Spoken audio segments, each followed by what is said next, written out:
आज हम आपको कहानी सुनाने जा रहे हैं लालची भाई और चालाक बेबे। सुरेश के दो बेटे थे, भीरू और धीरू। वो अपने आखिरी वक्त में अपने बिस्तर पर था और उसके दोनों बेटे उसके पास आंखों में आंसू लिए बैठे थे। पिताजी, आप चिंता मत कीजिए, मैं और धीरू है ना, अब आपको कुछ नहीं होने देंगे। हाँ पिताजी, आप बस आराम कीजिए, डॉक्टर अभी आता ही होगा। मेरे बच्चों, मेरा अंतिम समय आ गया है। तुम दोनों मेरी बात ध्यान से सुनो। मैंने वकील से कहकर अपनी जायदाद तुम दोनों में आधी आधी बांट दी है। मेरे जाने के बाद तुम दोनों मिलकर रहना, एक दूसरे के सुख दुख में साथ देना। तुम्हारी माँ की भी यही इच्छा थी। जी पिताजी, आप जैसा कहेंगे हम वैसा ही करेंगे। जी पिताजी, आप जैसा कहेंगे हम वैसा ही करेंगे। और सुरेश उन्हें छोड़कर चला जाता है। अरे धीरू भाई, मैं तुझसे कहना चाहता था कि मुझे व्यापार बढ़ाने के लिए कुछ रुपयों की जरूरत है। अब पिताजी के जाने के बाद हम दोनों ही एक दूसरे का सहारा है।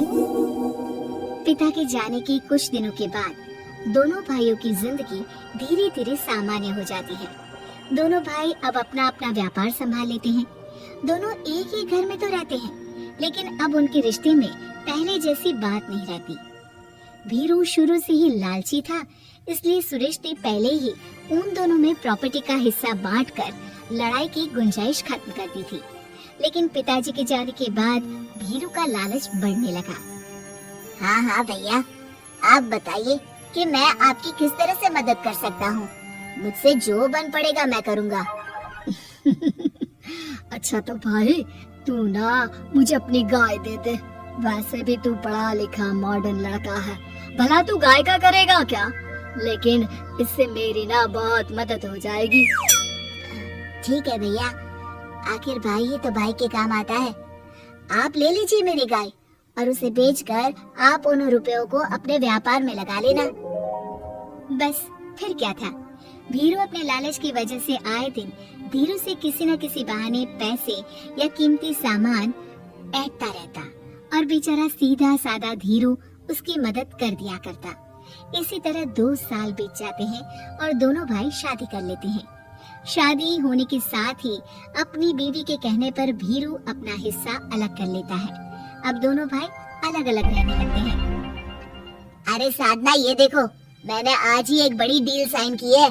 ये शहर का सबसे बड़ी फैक्ट्री का मालिक है। इसके साथ व्यापार करके मेरे व्यापार में दिन दुनी रात चौगुनी तरक्की होगी। लेकिन इसकी बस एक ही शर्त है, अगर इसे हर हफ्ते सामान की पेमेंट नहीं दूंगा तो मुझे इसे जुर्माने के तौर पर बहुत बड़ी रकम देनी होगी। ये तो बड़ी ही चिंता की बात लगती है जी। अरे चिंता कैसी, मैंने पहले ही हिसाब लगा लिया है। मैं इसे हर हफ्ते पेमेंट भी दूंगा और एडवांस पे ऑर्डर भी, तो फिर चिंता काहे की। पास से गुजर रहा भीरू उन दोनों की सारी बातें सुन लेता है और फिर, अरे राधा सुनती हो, उस धीरू ने आज एक बहुत बड़ी डील साइन की है। ये सुनकर ना मुझे बहुत बुरा लग रहा है। भीरू उसे सारी बात बताता है। तो ऐसे हाथ पे हाथ रख के गुस्सा करने से क्या होने वाला है? आप तो उस डील की कमजोर कड़ी जानते ही हैं, तो मारिए हथौड़ा।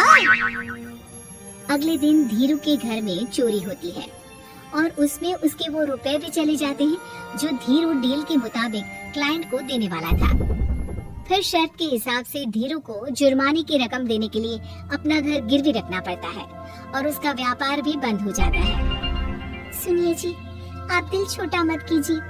आप कोई ऐसा बिजनेस कीजिए जिसे आप जल्दी से जमा सके और कम पैसों से भी शुरू कर सके। आप फल सब्जियों का व्यापार शुरू कीजिए। तुम ठीक कहती हो, मैं कल से ही मंडी जाकर सब जानकारी लेकर आता हूँ। उधर भीरू और राधा धीरू की बर्बादी की खुशियाँ मनाने में लग जाते हैं और इधर धीरू खूब मेहनत करके फिर से अपनी आर्थिक हालात पटरी पर ले आता है। लेकिन फिर एक दिन, अजी सुनती हो, तुम यहाँ पर उसके बर्बाद होने की गलतफहमी में खुश हुए जा रहे थे और तुम्हारे भाई का फल सब्जियों का व्यापार बड़ा अच्छा चल निकला है। मैं अभी बाजार में उसकी दुकान देख कर आ रही हूँ। अरे भीड़ लगी हुई थी वहाँ तो फिर जल्दी से अपने खुराफाती दिमाग से कोई आइडिया निकालो इस मुसीबत का। आइडिया तो बहुत अच्छा है मेरे दिमाग में। अपने भाई से कह के इसके गोदाम में चूहे डलवा दूंगी, फिर देखना नजारा। राधा की चालाकी से धीरू का ये काम भी ठप हो जाता है। अब धीरू और उसकी पत्नी के लिए उधार पर जीने के अलावा कुछ नहीं बचा था। बेचारा ईमानदार धीरू अपने भाई भाभी की चालाकी की वजह से बहुत बुरे दिन काट रहा था। मैं तो बिल्कुल बर्बाद हो गया साधना। पिताजी का दिया हुआ अच्छा खासा बिजनेस संभाल रहा था, लेकिन मेरी किस्मत ने मुझे यहाँ लाकर खड़ा कर दिया। अब तो खाने के भी लाले पड़ रहे हैं। कोई नौकरी भी इतनी आसानी से नहीं मिल रही। मुझे माफ कर दो, मेरे साथ रहकर तुम्हें भी ये दिन देखने पड़ रहे हैं। देखिए जी, आप दिल छोटा मत कीजिए। भगवान कोई ना कोई रास्ता जरूर खोल देगा हमारे लिए। और मेरे दिमाग में तो एक अच्छा आइडिया आ भी गया। मैं बचपन से ही अपनी दादी, नानी और माँ को एक खास तरह का अचार बनाते देखती आई हूँ। वो अचार जितना टेस्टी होता है उतना ही उसे बनाना मुश्किल भी, लेकिन एक बार बन जाने पर वो जल्दी खराब भी नहीं होता जी। वो अचार सिर्फ हमारे ही गांव में बनता था, जिसे खरीदने के लिए दूर दूर से लोग आते थे। मैं सोचती हूँ वही अचार बनाने का काम हम शुरू करें तो। मैं बनाया करूँगी और आप उसे मार्केट में बेच आया करना। साधना, तुम्हारी बातों से मेरे मन में उम्मीद जाग उठी है, लेकिन ये सब काम शुरू करने के लिए रुपए कहाँ से आएंगे? जी, मेरी ये कंगन किस दिन काम आएंगी? आप इन्हें गिरवी रखवा लो और जब पैसे आ जाए तो इन्हें छुड़वा लेना। साधना बाजार जाकर अचार बनाने का सामान लेकर आती है, फिर घर आकर सारे खिड़की दरवाजे बंद करके अचार बनाती है और धीरू उस अचार को पैक करने में साधना की मदद करता है और अगले दिन बाजार में बेच भी आता है।